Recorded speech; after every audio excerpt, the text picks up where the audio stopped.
नमस्कार, मैं doctor Romit Agrawal, arthroscopy and joint replacement surgeon, Indore Shalby unit में कार्यरत हूँ। आज हम बात करेंगे कंधों से जुड़ी समस्याओं के बारे में। अक्सर पेशेंट्स ओपीडीज में हमें कंधों की समस्याओं को लेकर आते हैं। पेन होता है, पेशेंट्स का मूवमेंट कम हो जाते हैं और उनको नाइट क्राइसिस, रात में सोने में दिक्कत होती है। तो ऐसे बहुत सारे सिम्टम्स होते हैं कंधे में जो कि पेशेंट्स हमें ओपीडीज में दिखाते हैं और हम उनको पूरी तरीके से हिस्ट्री लेते हैं और एग्जामिन करके हम जो है अपने डायग्नोसिस पे पहुंचते हैं। तो आज हम बात करेंगे क्या क्या कारणों से कंधों में जो है तकलीफ हो सकती है। बहुत महत्वपूर्ण कारण है फ्रोजन शोल्डर, जो अक्सर पेशेंट्स जो हैं ये फ्रोजन शोल्डर वर्ड जो है अपनी रूटीन लैंग्वेज में सुनते रहते हैं। एक पर्टिकुलर एज के बाद 50-55 ईयर्स एज के बाद ओल्ड एज पेशेंट्स में एक समय के बाद कंधा टाइट होने लगता है। जिन पेशेंटों को डायबिटीज या थायराइड होती है उन लोगों को ये समस्या ज़्यादा कॉमन होती है। ऐसी स्थिति में कई बार यूरिक एसिड बढ़ना, विटामिन D3 कम होना, कोई झटका या मार लग जाना, ये भी सब कारण जो है फ्रोजन शोल्डर को बढ़ावा देते हैं।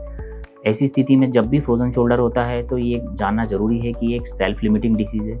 समय के साथ अपने आप ही जो है स्टेजेस वाइज वो रिकर होती है।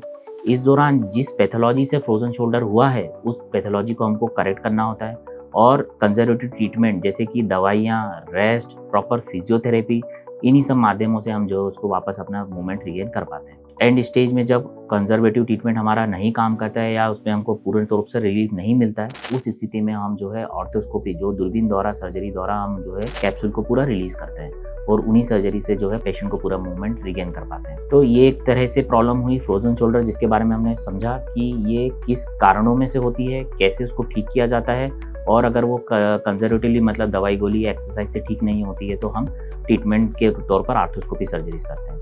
अन्य कारणों में हम बात करेंगे तो आपने अक्सर सुना होगा यंग एज पेशेंट में, स्पेशली जो स्पोर्ट्स खेलते हैं, उनको रिकरेंट डिसलोकेशन हो जाता है जो कि कंधा उतर जाना। बहुत सारे पेशेंट्सों को 7 से 8 से 10 बार जो है कंधा उतरने की शिकायत होती है और वो एक अंदर कंधे के अंदर एक रबर फटने के कारण होता है, जिसको हम इंग्लिश लैंग्वेज में, हमारी मेडिकल लैंग्वेज में लैब्रम बोलते हैं।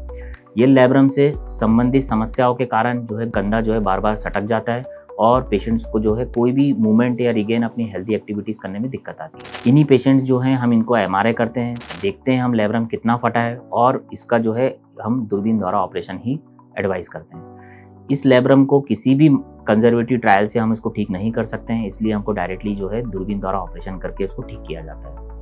पेशेंट्स जो हैं अक्सर खेलकूद के समय में ये ट्रॉमेटिक इंजरी होती है और पेशेंट डर जाते हैं कि मेरा बार बार उतर रहा है और ये अपने आप जो है मैं अगर पट्टा बांध के रखूँगा तो ठीक हो जाएगा। ऐसा मैं बताना चाहूँगा कि ऐसा बिल्कुल भी सही नहीं है। जब भी पेशेंट की रबर फटती और कंधा बार बार निकल जा रहा है, ऐसी स्थिति में हमको लेब्रम को सिलना ही पड़ता है। तो हम दूरबीन द्वारा सूचर एंकर, आज के समय में ऑल इनसाइड सूचर एंकर होते हैं, ऑल सूचर एंकर, जो कि बहुत लेटेस्ट सूचर्स होते हैं जो अपने आप कई समय के बाद जो है गल जाते हैं कंधे के अंदर और वो उन्हीं सूचर्सों की मदद से 2 से 3-4 सूचरों की मदद से हम जो है वो कंधे की रबर को वापस जो है रिपेयर कर देते हैं। जब कंधा पूरा रबर रिपेयर हो जाता है तो कंधा भी हमारा सटकना बंद हो जाता है। एक 3 से 6 हफ्ते का एक प्रोटोकॉल, रिहेबिलिटेशन प्रोटोकॉल फॉलो करने के बाद पेशेंट वापस अपना स्पोर्ट्स जो है वापस खेल सकता है। ये हो गया हमारा रिकरेंट डिसलोकेशन के बाद। तीसरी चीज़ होती है जो कि बहुत कॉमनली होती है अगेन ओल्ड एज पेशेंट में, जिनको हम बोलते हैं कंधे की नस फट जाना, जो इंग्लिश लैंग्वेज में बोलते हैं रोटेटर कफ टियर। इसमें क्या होता है, जो पेशेंटों के कोई मार लग जाती है या पहले से ही कंधों की नसें या कमज़ोर होती हैं, उन लोगों में अक्सर जो अब हम हाथ के बल गिरते हैं तो उस स्थिति में जो है कंधे की नस टूट जाती है। इसी चीज़ को हम रोटेटर कफ टियर बोलते हैं। कंधे में 4 नस मेन तौर पर होती हैं, उसमें से जो ऊपर की नस है सुप्रास्पाइनेटस, वो ही अक्सर टूटती है। जब भी ये टूटती है तो हम पेशेंट्स को देखते हैं, उनको हाथ उठाने में दिक्कत होती है, रात में सोने में दिक्कत होती है, पूरे टाइम पेन बना रहता है। ऐसी स्थिति में हम MRI कराते हैं। MRI करा के हम जानते हैं कि वो टेंडन कितना फटा है, कितना टूटा है और क्वालिटी ऑफ टेंडन कैसी है, वो हमें MRI में पता चल जाती है।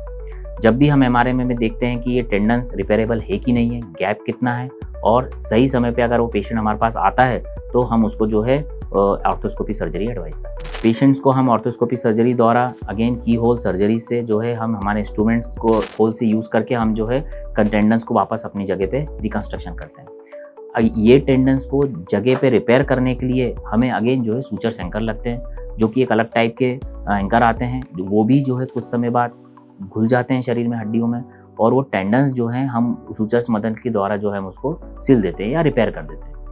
पेशेंट्स को अगेन रिगेन जो है हमको मूवमेंट्स रिटेन करने में जो है डिपेंड करता है कि उसकी टेंडन्स की क्वालिटी कैसी है या वो गैप कितना समय से पुराना टूटा हुआ है। डिपेंडिंग अपॉन दिस सिचुएशन हम उसको जो है फिजियोथेरेपी एडवाइस करते हैं। विगरस फिजियोथेरेपी करके से अराउंड 3 to 6 मंथ्स बाद पेशेंट्स का जो है मूवमेंट वापस रिगेन हो जाता है। तो दूरबीन की सर्जरी द्वारा हम कई अक्सर पैथोलॉजीज जो है हम ठीक कर सकते हैं। ये कॉमन तौर पर 3 पैथोलॉजी जो मैंने आपसे डिस्कस करी आज, वो अक्सर हमको पेशेंट्स के रूप में ओपीडीज में दिखती हैं। और कई जो है रेयर कॉजेज होते हैं, जैसे कि बोन का ओवरग्रोथ होना, स्पर बोलते हैं, इम्पिंजमेंट बोलते हैं, आर्थराइटिस होता है कई बार, चिकनाहट कम हो जाना, कार्टिलेज का डिजनरेशन हो जाना, ये सब संबंधित भी समस्याएं जो हैं हम दूरबीन के द्वारा इनको ठीक कर सकते हैं। तो मैं अपने वीडियो के माध्यम से पेशेंट को बताना चाहूँगा कि जब भी ऐसी कोई चीज़ें होती हैं कंधे में, जब भी दर्द होता है तो उसको नज़रअंदाज ना करें, अपने डॉक्टर को दिखाएं और उसको सही समय पे जो है ठीक करवाएं। Thank you sir.